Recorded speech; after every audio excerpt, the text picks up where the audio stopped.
Alright, welcome back to the SuperCoach NBL channel.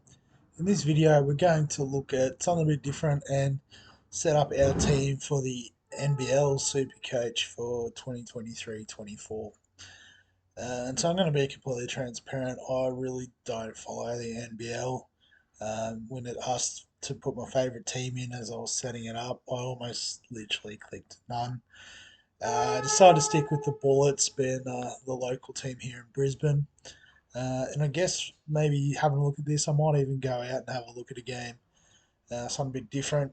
I've heard the basketball games are pretty good fun to go and watch, and yeah, it's a long summer, so why not? But I guess before we get stuck into the actual team, been doing a little bit of research, and by a little bit I mean literally just what the Supercoach NBL articles have provided. Um, so I guess to start off with, just looking at how it works is probably a good start because it is a new game. Um, so you can see you get a salary cap of 2 million, and when you use that to buy 5 starters and 5 bench players, um, so I think it's 2 guards, 2 forwards, 1 center. Usual team setup, and the bench is identical. So 2 guards, 2 forwards, 1 center. The interesting thing I thought is that 50% of your bench players' fantasy points count for your total score. So, all 10 players are essentially playing. It's just your starters are worth double. And then you have a captain that doubles on top of that. So, um, yeah, interesting sort of style. Something a bit different. I think it's going to be pretty cool. So, yeah, it talks about how to invest in your bench, get some returning college players. So there's some cheapies. I think the next stars, which are like the players looking to push for the NBA, they've all been priced at this 115. And then you get a couple of returning players like Jonah Bolden. I know is a name from the NBA. Again, not a big fan of the NBA, but you know, hear bits and pieces around the place. Um, so yeah, so Josh Giddey is associated with the game too. Point scoring, so you just basically a point for every point. Makes sense. Point for a rebound, 2 for an assist, which is pretty cool. Blocks are 3, steals are 3, so that's interesting. Turnovers are -2, so there is negative points. And then double double and triple double. So I'm pretty sure, and this is again the limits of my knowledge. That's if you get 10 points and 10 rebounds, or 10 and 10 assists. If you get 10 of each, that's the triple double. Um, I think. Someone can put in the comment section if I've completely balls that up. So it also goes on to some of the top position players, so top price players. So this Bryce Cotton, most expensive player. So it looks like he averaged last season 40 super coach points per game, which I guess is a good thing.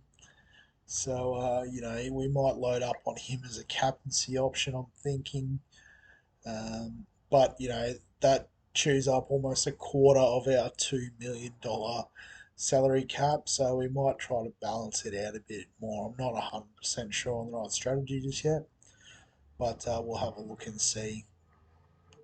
Mitch Creek is the highest forward, or highest priced forward. So it says he averaged 4 less points. So what's that? 50,000. So I think you can assume a point is about 10,000. So that might give us a bit of a starting point in terms of value. But then also, I guess some of these players mightn't have played last year, like they said, returning from the NBA or whatever.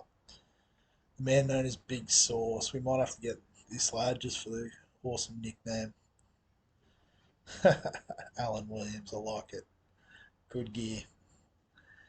And yeah, so another interesting thing is the schedule. It's a little bit like the BBL in the sense of, the teams, there's double game weeks and blank game weeks, that sort of thing.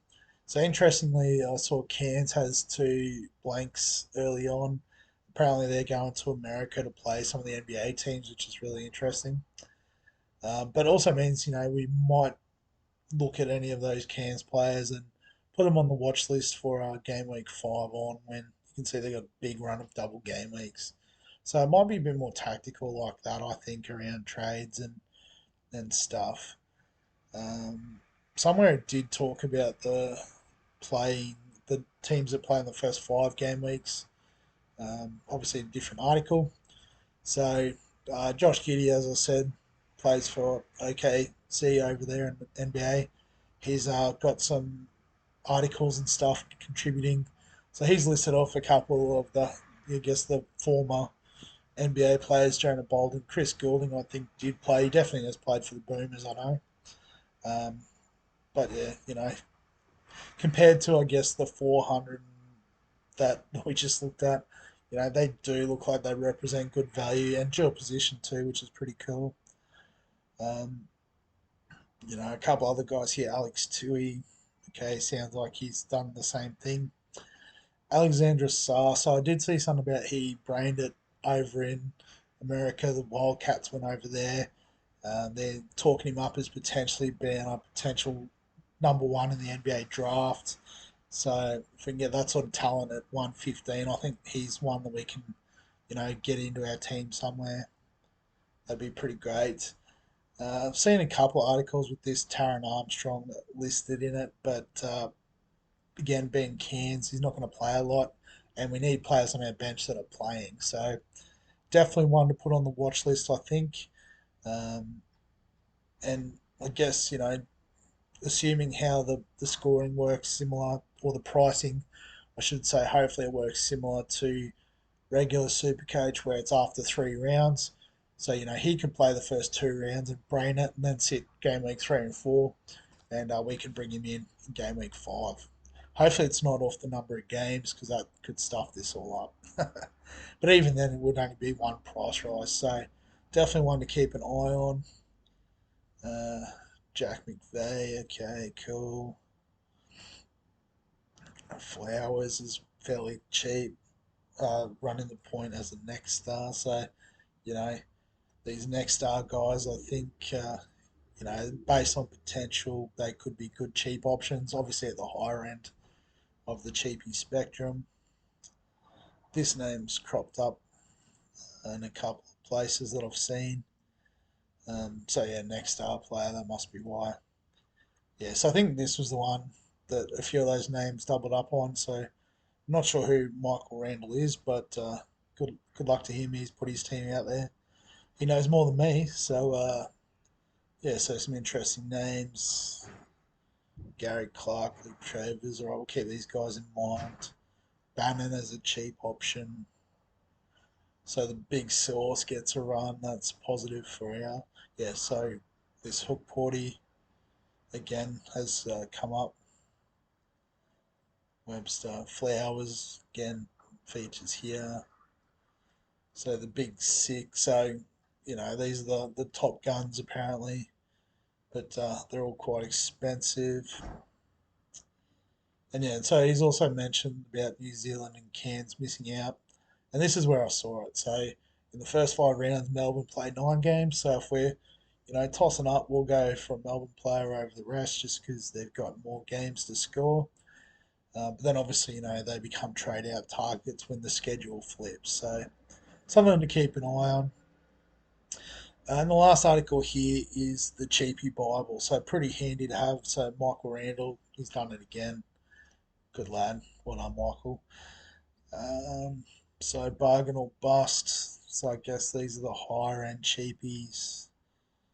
None of those names jump out at me, I suppose. But why would they? So the next star. So I guess these are the guys we've looked at. So Flowers gets another mention. Saar, uh, Klinsman, Tui. So Tui's lobbed up again. AJ Johnson's Zukarski. That's a pretty cool name. Giant 7-3. That would be pretty giant. Huck Porty again. So, his name's cropping up a lot. He's got to be a show. Cash cow, so the cheap options. So Josh Bannon. So one of the yes, so it's the same bloke. So this is why some of the names are cropping up twice, isn't it? Taron Armstrong there again. This might be more of just to keep it in the back pocket. Bottom dollar's 58k, so there you go.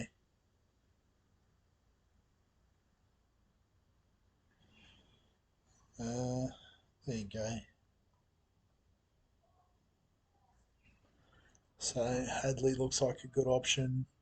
Anzac, that's a strong first name. I like that.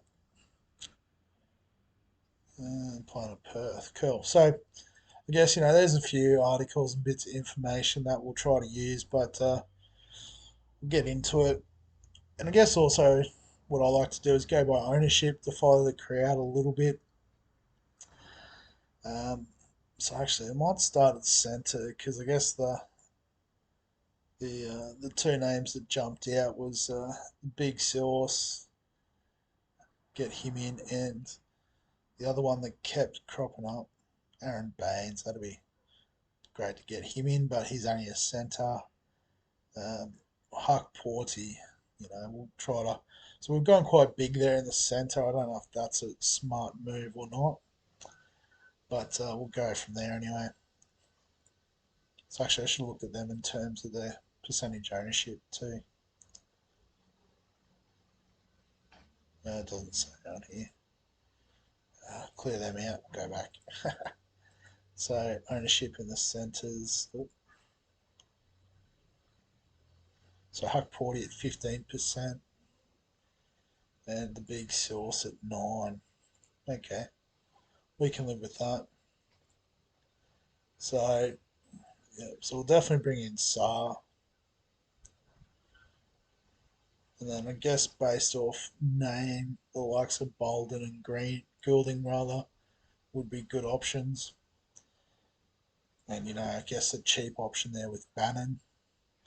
So I guess if we flip that around, get the cheapies on the bench. So it gives us 768. So we'd have to go Cotton, Armstrong. We're also at 117. Could make it work. Do any of these guys play guard? Goulding could come back and play guard, potentially, if we want it. Oh, Dellavedova. Nice. Any place from Melbourne, that'd be handy to have. So,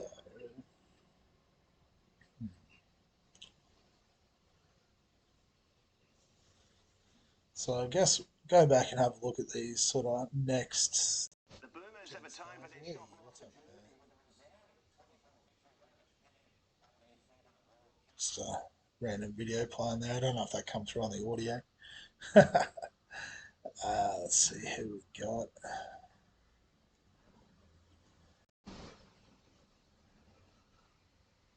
Yes, we already got Flowers.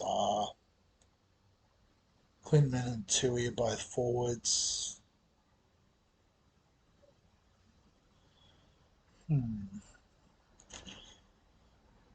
Sydney also, maybe not Clintman playing for Cairns. Tui's a chance.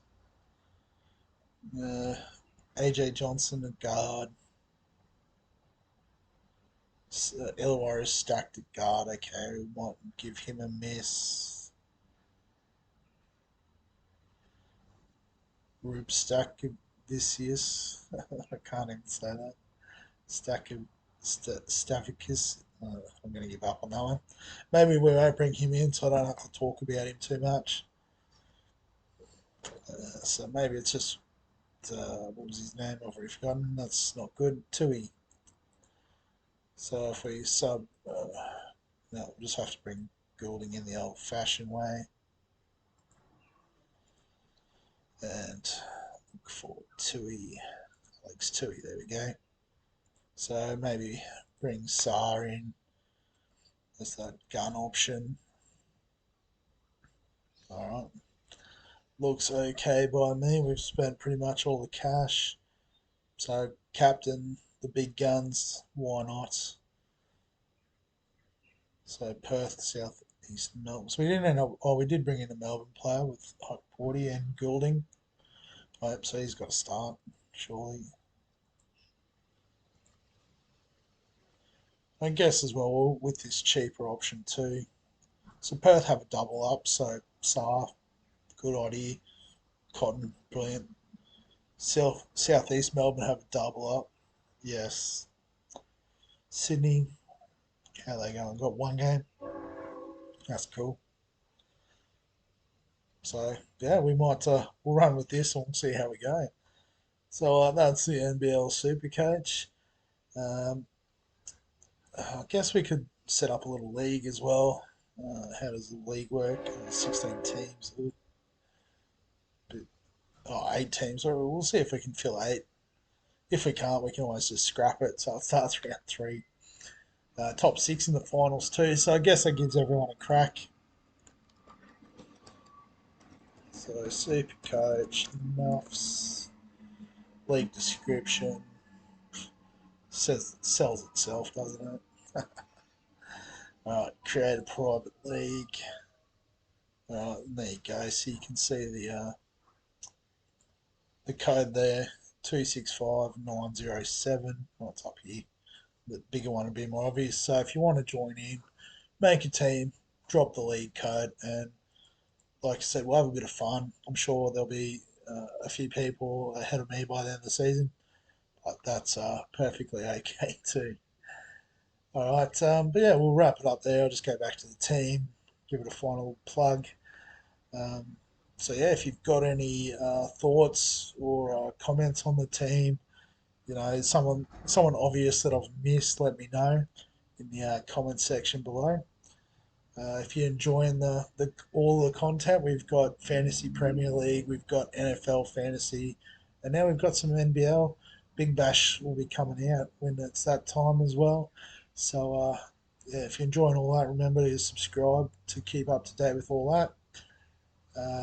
I think I've covered all the obligatory stuff. So other than that, as always, thanks for watching, and I'll catch you in the next one.